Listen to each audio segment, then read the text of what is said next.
नमस्ते, मैं सीए उत्कर्ष मिश्रा आपका स्वागत करता हूँ हमारे यूट्यूब चैनल फिनट्यूब पे।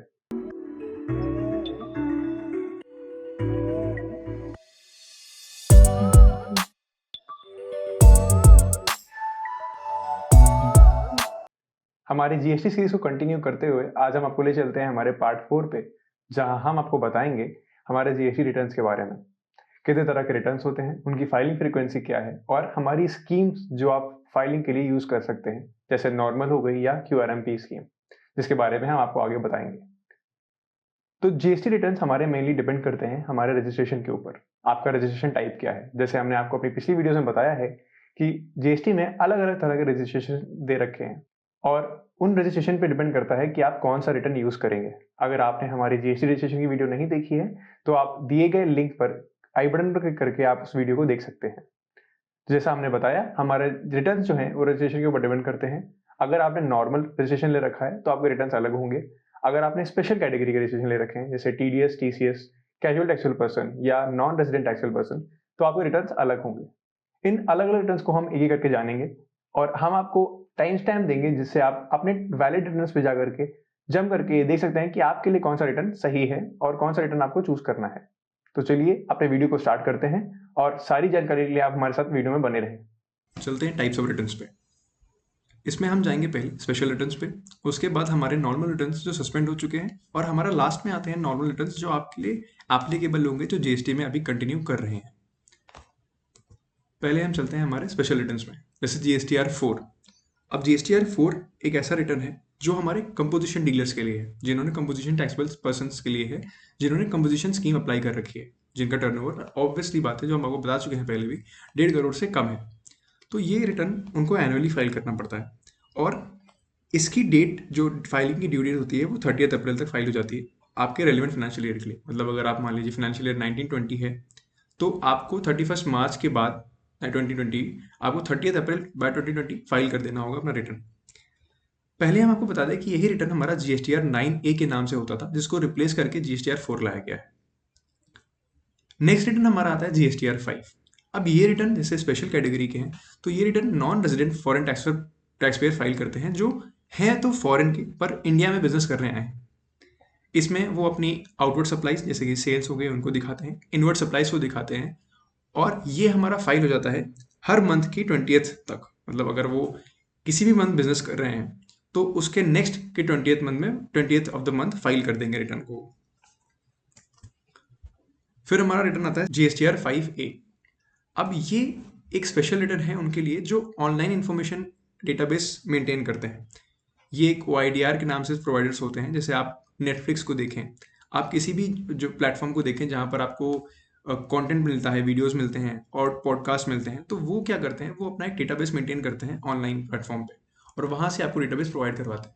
तो इसके लिए उनको रिटर्न फाइल करना पड़ता है GSTR 5A, और इसकी जो ड्यू डेट होती है वो same as GSTR 5 of the next month, 20th of the next month होती है। GSTR 6 की बात करते हैं, तो ये हमारा होता है इनपुट सर्विस डिस्ट्रीब्यूटर्स के लिए। अब इनपुट सर्विस डिस्ट्रीब्यूटर्स आपको ये सब पता होगा, हमने बताया था, ये वो रजिस्ट्रेशंस होते हैं जहाँ पर वो ITC कलेक्ट करते हैं, इनपुट टैक्स क्रेडिट कलेक्ट करते हैं, और उसे डिस्ट्रीब्यूट करते हैं अपने अलग अलग एरियाज में, ऑफिस में। तो इनको इसमें डिटेल ये देनी पड़ती है कि इनको इनपुट टैक्स क्रेडिट कितना मिला, और इन्होंने उसे कैसे एलोकेट किया अपने डिफरेंट डिफरेंट ऑफिस में, और इसकी ड्यू डेट होती है 30th of every month. Next return हमारा आता है GSTR 7। अब ये वो रिटर्न होता है जहाँ पर जीएसटी के अंदर किसी को अगर TDS डिडक्ट करना पड़ रहा है, जैसे मेडिकल सर्विसेज होती हैं जो TDS काट करके डिपॉजिट करवाते हैं जीएसटी के अंदर, उनको लाइबिलिटी है, तो ये उनके लिए रिटर्न होता है GSTR 7, और ये मंथली रिटर्न फाइल करना होता है। इसमें डिटेल्स होती हैं हमारी TDS जो उन्होंने डिडक्ट किया होगा सप्लाई के दौरान, जो उन्होंने पे करना है और जो उन्होंने पे कर दिया है, और अगर कोई रिफंड उन्होंने क्लेम करा हो तो। ये रिटर्न हमारा हर नेक्स्ट मंथ के 10th तक डिलीवर हो जाना चाहिए, फाइल हो जाना चाहिए। अब आता है GSTR 8। ये एक मंथली रिटर्न होता है ई कॉमर्स ऑपरेटर्स के लिए। जैसे जो ई कॉमर्स ऑपरेटर है, फ्लिपकार्ट है, ईबे है, अमेजॉन है, ये TCS कलेक्ट करते हैं, जैसा हमने आपको पिछले वीडियो में बताया है। तो इनको TCS फाइल करने के लिए GSTR 8 फाइल करना पड़ता है। इसमें आप सारी डिटेल्स फाइल करते हैं जो आपने सप्लाई करी होगी ई कॉमर्स प्लेटफॉर्म के थ्रू। ये भी आपका हर महीने की 10th तक, जैसे अगर इस महीने आपने सप्लाई करी है तो नेक्स्ट 10th तक आपका ये फाइल हो जाना चाहिए। अब आता है हमारा GSTR 9C। GSTR 9C एक रिकन्सिलिएशन स्टेटमेंट है। जैसे आप अपनी बुक्स बनाते हैं, अपनी फाइलिंग के दौरान आपके पास अपनी बुक्स होती हैं, उसमें आप सेल्स परचेज रखते हैं और आप अपने रिटर्न फाइल करते हैं। तो GSTR 9C एक स्टेटमेंट है, एक रिटर्न है, जिसमें जीएसटी जो पोर्टल है वो आपसे कहता है कि आप अपने अकाउंट्स को, जो आपकी बुक्स हैं और अपने रिटर्न्स को एक तरह से मैच करके इनको फाइल कर दीजिए। ये सबके लिए एप्लीकेबल नहीं होता, ये उनके लिए एप्लीकेबल है जिनकी टर्नओवर एक लिमिट को क्रॉस करती है, जैसे कि 5 करोड़ हो गया, अगर उसको क्रॉस कर रही है तो ये आपको फाइल करना पड़ता है।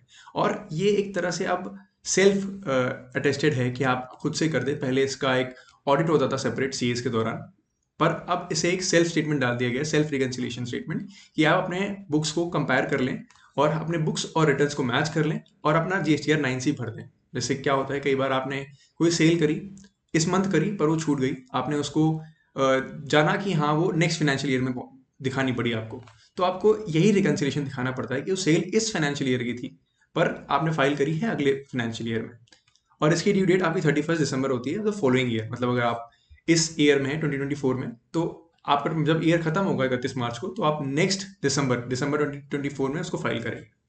अब आता है हमारा GSTR 10। GSTR 10 उनके लिए है जो कैंसिल कर चुके हैं या सरेंडर कर चुके हैं अपना रजिस्ट्रेशन। मतलब ये एक तरह से फाइनल रिटर्न होता है जो उन्हें फाइल करना पड़ता है अगर वो अपना रजिस्ट्रेशन जो लिया है GST में उसको सरेंडर कर रहे हैं, या ऑफिसर ने उनका GST रजिस्ट्रेशन कैंसिल कर दिया है फॉर वेरियस रीजंस जो कि हमारे एक्ट में प्रोवाइडेड है। फिर आता है GSTR 11। ये होता है उन पर्सन के लिए जो जिनको एक यूनिक आइडेंटिफिकेशन नंबर मिलता है। जैसे कि अगर आप मान लीजिए फॉरेन डिप्लोमेट्स हैं जो बाहर देशों से हमारे यहाँ रहने आ रहे हैं, आप जैसे मान लीजिए चाइना का कोई डिप्लोमेट है, नेपाल का कोई डिप्लोमेट है, यूके यूएसए का कोई भी डिप्लोमेट है और यहाँ पर वो सर्विसेज अवेल करता है, और अगर उसको GST ITC रिफंड क्लेम करना हो, जैसे अगर उसको टैक्स देना पड़ जाए और वो रिफंड चाहता है क्लेम करना, तो हमारी देश, क्योंकि हम नहीं चाहते बाहर ऐसा कोई भी हमारा पर्सपेक्टिव जाए कि हम बहुत टैक्स उनसे वसूलते हैं, वो हमारे यहाँ रहने आए, तो हम उनको ये ऑफर देते हैं कि आप अपना इनवर्ट सप्लाई जो भी आपने खरीदा है वो आप इसमें रिटर्न में फाइल करें और अपना रिफंड क्लेम कर लें। तो GSTR 11 उनके लिए है।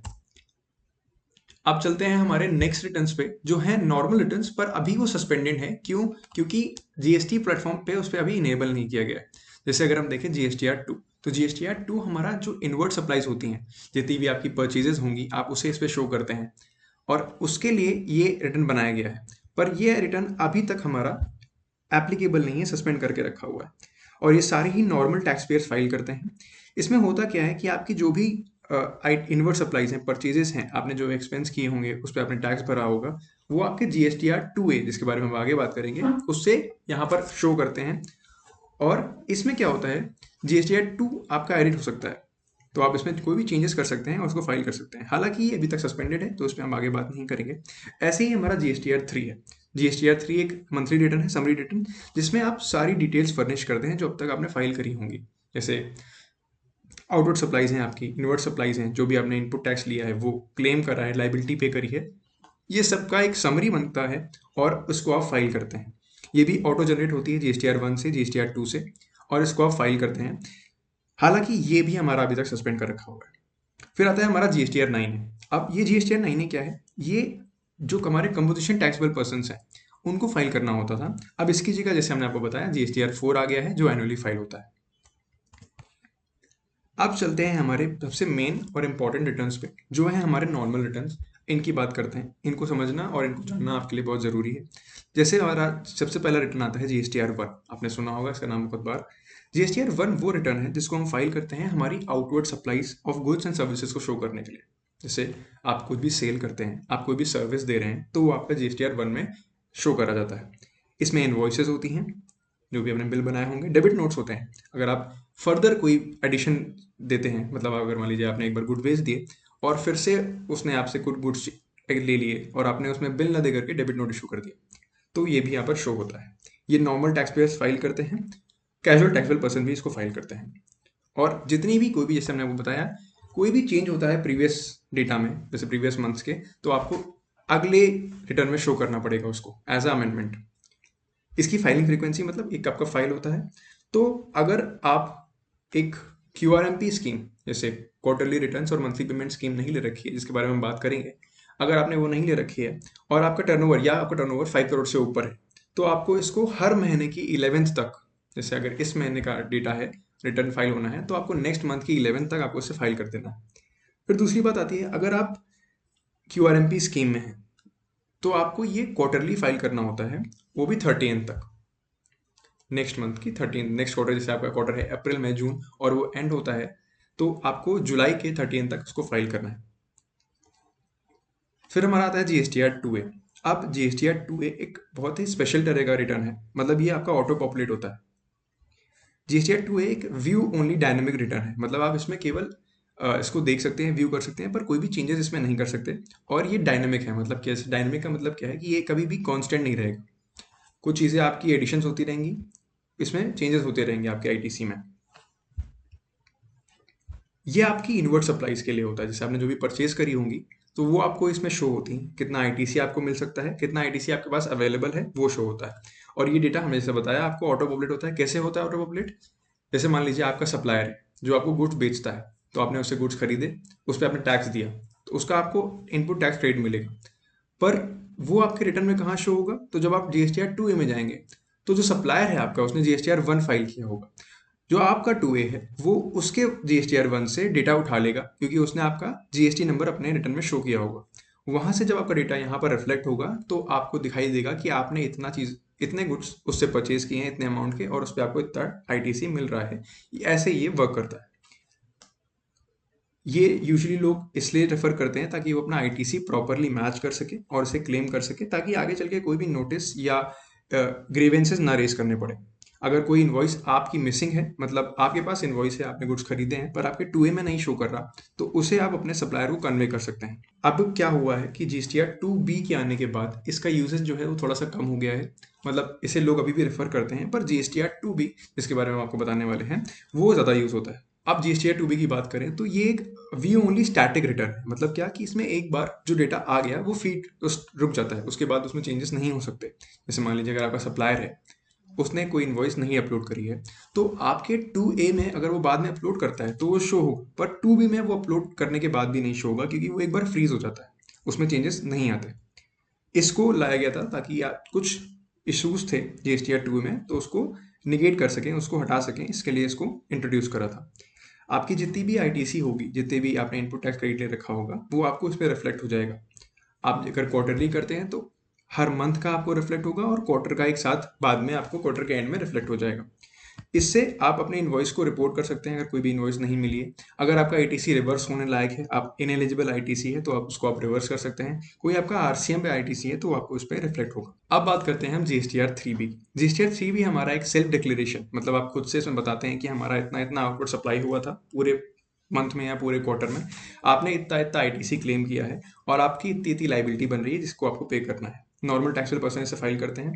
सेल्स और इनपुट टैक्स क्रेडिट आपको रिकनसाइल करना होता है GSTR 1 से और 2B से। मतलब यहाँ पर हमारे तीन रिटर्न है, GSTR 1, 2B और 3B, जिसे हमें रिकनसाइल करके चलना पड़ता है। और इसकी डेट्स अलग अलग स्टेट्स पे अलग अलग है। जैसे दो चीज़ें डिवाइड कर रखी हैं। अगर आप मंथली फाइल कर रहे हैं, QRMP स्कीम में नहीं है, तो आपको 20th तक फाइल कर देना है। और अगर आप क्वार्टरली फाइल कर रहे हैं तो इसमें दो स्टेट्स बाइफर्केशन हो रखा है। अगर आप एक कैटेगरी स्टेट में बिलोंग करते हैं तो हो सकता है आप 22nd को फाइल करें। अगर आप दूसरी कैटेगरी में बिलोंग करते हैं तो हो सकता है आप 24th को फाइल करें। जैसे चंडीगढ़, मध्य प्रदेश, गुजरात, महाराष्ट्र ऐसे स्टेट्स हैं जहां पर आपको 22nd तक फाइल कर देना है। और हिमाचल प्रदेश, उत्तर प्रदेश, उत्तराखंड, राजस्थान ऐसे स्टेट हैं जहां आपको 24 तक फाइल करना होगा। Last but not the least हमारा रिटर्न आता है GSTR 9। ये एक तरह का एनुअल रिटर्न है जो टैक्स पेयर्स फाइल करते हैं, जो रजिस्टर्ड होते हैं अंडर GST। इसमें क्या होता है, इसमें आपका पूरे साल का जितना भी आउटपुट सप्लाई, जितनी आपने सेल करी है, परचेज करी है, एक्सपेंस करे हैं, सबको मिला करके आपको इसको फाइल करना होता है। पर इसमें कुछ एक्सेप्शंस भी होती हैं। जैसे कंपोजिशन स्कीम वाले जो लोग हैं वो GSTR 4 फाइल करते हैं। कैजुअल टैक्सेबल पर्सन ऐसे नहीं फाइल करता, क्योंकि वो हर साल बिजनेस करते ही नहीं है, जैसे हमने आपको बताया था पहले। इनपुट सर्विस डिस्ट्रीब्यूटर इसको नहीं फाइल करता है। नॉन रेजिडेंट टैक्सेबल पर्सन ही फाइल करता है, और जो TDS काट रहे हैं वो इसको फाइल नहीं करते। तो इसी के साथ हमारे टाइप्स ऑफ रिटर्न्स खत्म होते हैं। आई होप कि हमने आपको जो रिटर्न्स बताए आपको समझ में आए होंगे। अगर कोई भी क्यूरी होती है तो आप हमें कमेंट सेक्शन पे पूछ सकते हैं या हमें मेल कर सकते हैं। अब हम चलते हैं हमारी स्कीम पे, टू फाइल रिटर्न्स। मतलब आप फाइलिंग जो रिटर्न्स की फ्रीक्वेंसी है, आप कैसे फाइल करेंगे, वो हमारी अलग अलग स्कीम्स दे रखी हैं। जैसे हमारी जो नॉर्मल स्कीम है उसके अकॉर्डिंगली आप हर मंथली रिटर्न फाइल करेंगे, हर मंथ में अपना रिटर्न फाइल करेंगे।